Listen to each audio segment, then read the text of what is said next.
just want to flex my mannequin. So, ito yung pangarap kong mannequin noon pa. Nakabili na rin ako sa wakas.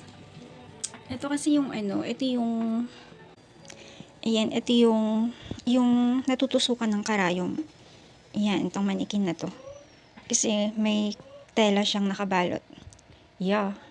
Tapos naka-plastic pa yan. Hindi ko pa tinatanggal kasi syempre bago pa.